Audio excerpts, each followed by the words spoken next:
6억 이하 실거주 추천 부탁드립니다. 신혼부부 9억 이하 실거주 추천드립니다. 여러분이 한 번쯤 가슴에 손을 얹고 생각해 봐야 될 부분이 있어요. 내가 좋아하는 게 집값이 오를 거야 라고 얘기를 하는 거예요. 자기가 선호하는 게 다른 사람들이 선호하는 것과 조금 다를 수 있거든요.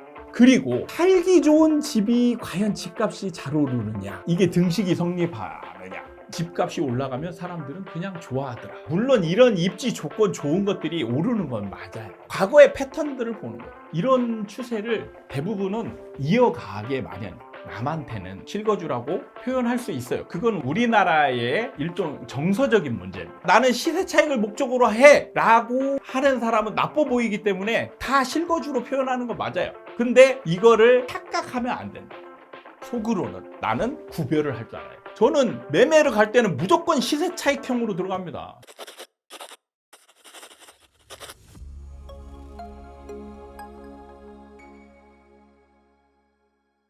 하나, 둘, 셋. 안녕하세요. 아파트 사이클 연구소 소장 이현철입니다. 많은 사람들이 카페에다가 뭔가 질문사항들을 올리죠. 그 중에 많은 키워드를 차지하는 게 뭐냐면 바로 실거주예요. 실거주. 6억 이하 실거주 추천 부탁드립니다. 신혼부부 9억 이하 실거주 추천드립니다. 실거주의 적정 금액을 모르겠어요.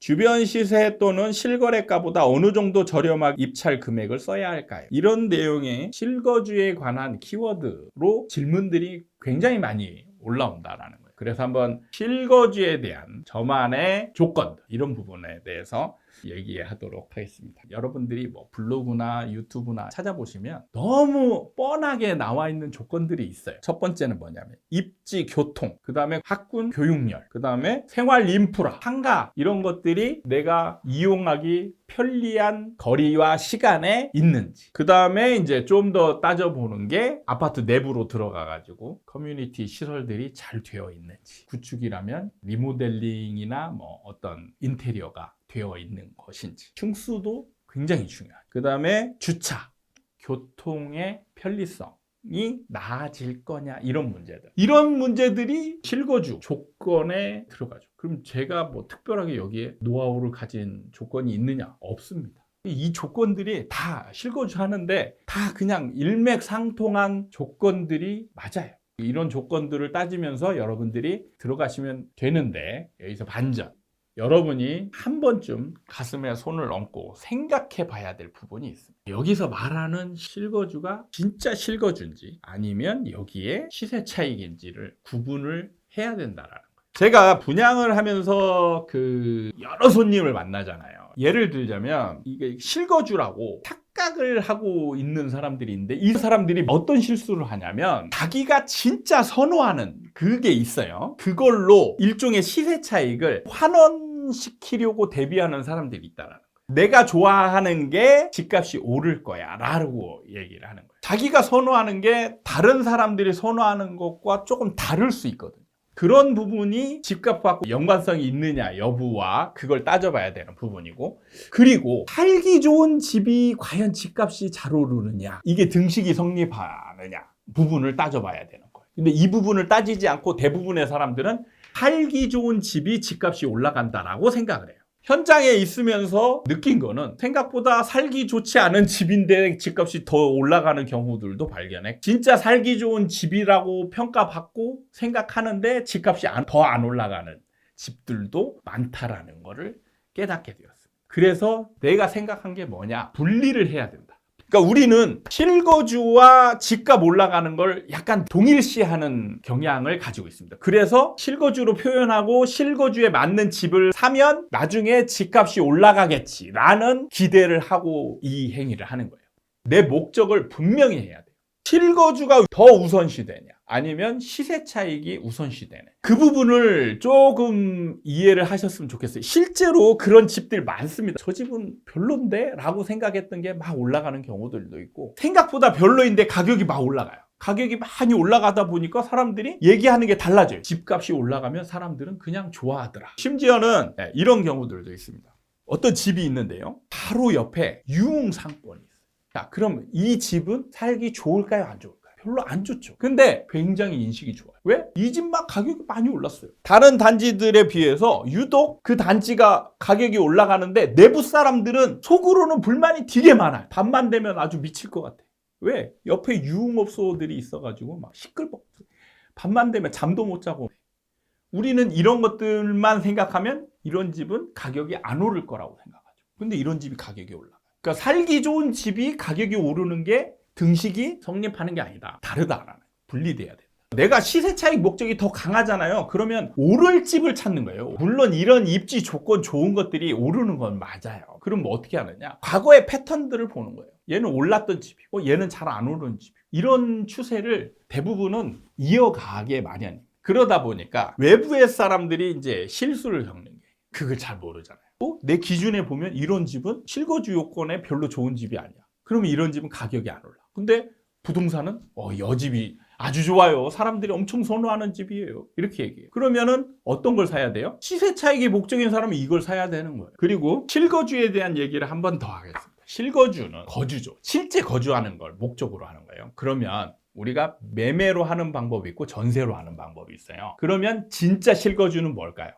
전세로 들어가는 거예요. 근데 잘 보세요. 여기서 얼마나 웃긴 상황이 벌어지냐면, 자, 전세로 들어가는 사람이 전세가가 올랐으면 좋을까요? 아니면 내렸으면 좋을까요? 내렸으면 좋겠죠. 적어도 안 올랐으면 좋겠죠. 자, 근데 보세요. 여러분이 따지는 이런 입지, 교통, 학군 이런 것들이 다 들어가 있어요. 그러면 전세가가 올라갈까요? 떨어질까요? 올라갈 가능성이 크죠. 근데 내가 실제로 실거주에 가까운 거는 전세입니다. 전세는 내가 전세 들어간 사람은 그러면 이런 조건을 안 따지고 들어가느냐? 다 따지고 들어가요. 근데 집값은 안 올랐으면 좋겠죠. 그죠? 이게 사실 반대 방향이에요. 실거주는 실거주만 따지잖아요. 그러면 오히려 가격이 안 올라가고 제자리에 있는 게 오히려 더 좋은 거예요. 그래서 이걸 분리하는 게 좋습니다. 자, 저 같은 경우는 실거주 요건 중에 무조건 이런 것들을 다 따지지 않아요. 전 전세 살고 있거든요. 지금 전세 살고 있는데 되게 만족스럽습니다. 왜? 일단 전세가가 잘 안 올라가요. 그리고 내가 생활하는 패턴에 불편함이 별로 없어요. 그러니까 실거주는 이런 게 좋은 거예요. 실거주는 내가 생활하는데 다 만족하는 것보다 불편함이 없을 정도, 내 기준에. 우리 애 학교 다니기 편하고, 학교가 그냥 길 건너면 바로 있어요. 중학교도 가깝고 고등학교도 가까워요. 근데 상가는요, 너무 가까우면 안 좋은 것들이 있어요. 상가가 너무 가까우면 내가 이용하기에 편리함이 있지만 다른 사람들로 인해서 내가 피해를 받을 가능성이 생겨요. 그렇기 때문에 이게 너무 가깝지도 너무 멀지도 않은 게, 그게 좋은 게 상가입니다. 마트도 그래요. 마트도 너무 가까우면 안 좋아요. 예를 들어 스타필드 막 이런데 바로 옆에 있어. 바로 딱 붙어 있어요. 그럼 좋을까요? 안 좋을까요? 완전 안 좋아요. 불편이 그냥 이만저만이 아니에요. 주차를 들어가기 위해서 차가 늘어서죠. 그럼 그걸로 인해서 내가 아파트에 들어가는 진입로가 막히기도 하고, 내가 들어가야 될 그 길이 쭉 막히는 경우들도 엄청나게 생깁니다. 불편해요. 이런 게 바로 상가입니다. 가끔은 걸어가서 장을 봐오기도 하고, 차로 가도 되고, 다 병원 뭐 가까이, 여러 가지 조건들이 불편하지 않아요. 근데 임대료가 잘 안 올라가. 저렴하게 들어갔어요. 얼마나 만족스럽습니까? 그러니까 우리가 만족하는 조건이 집값이 올라간다, 이렇게 등식을 성립하면 안 된다는 거예요. 그래서 여러분은 남한테는 실거주라고 표현할 수 있어요. 그건 우리나라의 일종 정서적인 문제입니다. 돈을 너무 대놓고 좋아하면 나쁜 사람 취급받는 게 우리나라 정서거든요. 그렇기 때문에 나는 투기꾼이야, 나는 시세 차익을 목적으로 해 라 하는 사람은 나빠 보이기 때문에 다 실거주로 표현하는 거 맞아요. 근데 이거를 착각하면 안 된다는 거예요. 착각하면 안 됩니다. 속으로는 나는 구별을 할 줄 알아요. 근데 제가 수천 명을 상담했잖아요. 근데 그 사람들이 구별을 하잖아. 자기는 진짜 실거주라고 생각해요. 그리고는 대부분 시세 차익을 쫓아요. 그렇게 하다 보니까 잘못된 결정을 내리는 경우가 꽤 많아요. 그래서 제가 여러분한테 당부해 드리는 게 분리해야 돼요. 그리고 이런 익명성을 담보하는 데서는 굳이 나를 착하게 내세울 필요가 없어요. 익명성이잖아요. 그러면 그냥 솔직히 나는 시세 차익이 목적인데 어떤 게 집값이 올라가겠냐, 그렇게 물어봐야지. 그러면 사람들이 정확하게 알려줘요. 근데 그 중에는 오르는 게 있고 안 오르는 게 있어요. 조건에 다 성립해도 안 오르는 게 있고 오르는 게 있어요. 그러다 보니까 이 조건만 따지고 딱 들어갔더니 왜 우리 집은 안 오르는 거야? 이러고 있는 거예요. 올라갈 집을 찾아야죠. 그거를 구별하시는 게 매우 중요한데 그걸 잘 안 하고 있다. 물론 우리나라 정서기 때문에 그런 걸 압니다만 이걸 내세워도 좋은 사람들이나 좋은 상황에 있을 때는 그냥 내 목적을 그냥 딱 직진하는 게 훨씬 더 내가 그걸 달성하기에 좋은 도움이 될 수 있다라는 거를 명심하셨으면 좋겠어요. 그 부분이 저는 너무 안타까워요. 저는 매매를 갈 때는 무조건 시세 차익형으로 들어갑니다. 저는 이렇게 해요. 매매를 할 때 시세 차익형으로 하는데 야, 내가 선택하다 보니까 내가 살기에 좋은 조건이 아니네. 그러면 어떻게 해요? 저는 그냥 세를 놔요. 그리고 어떻게 해요? 저는 다시 다른 데 세를 삽니다. 이렇게 하면 되죠. 뭐하러 이렇게 복잡하게 모든 거를 다 만족하려고 막 하는 거를 죽으라고 찾아요. 분리하면 쉬워요. 오를 것만 찾아서 내가 오를 거를 찾았는데 들어가서 살기도 괜찮네? 그럼 들어가서 살면 되고 내가 오를 거를 찾았는데 나랑은 안 맞아. 특히 저 같은 경우는 예를 들면 재건축 아파트를 만약에 산다. 그럼 절대 들어가서 안 살거든요. 근데 오를 수 있는 집이잖아요. 그럼 이런 걸 뭐하러 실거주합니까? 그냥 세를 놔요. 세를 놓고 나는 다른데 전세로 살면 되지. 이게 바로 내 목적을 분명하게 했을 때 현명한 결정을 할 수 있는 그 근거가 되는 겁니다. 그 근거의 출발이 바로 실거주와 시세 차익의 목적을 분리하는 거예요. 분리하는 거. 그 아까 처음에 말했던 이 질문들에는 다 뭐가 들어가 있냐면 여기에는 다 시세 차익이 들어가 있어요. 순수한 실거주만이 있는 게 하나도 없습니다. 단 하나도 없어요. 시세 차익이 다 들어가 있습니다. 그래서 우리 구독자들은 냉정하게 이런 것들을 구별하고 행했으면 좋겠다 이런 생각으로 여러분들에게 이 영상의 주제를 가져와서 만들어 봤습니다. 도움이 됐는지 모르겠어요. 다음에 또 도움이 된다 라고 생각하시 영상 주제를 가지고 찾아뵙도록 하겠습니다. 감사합니다.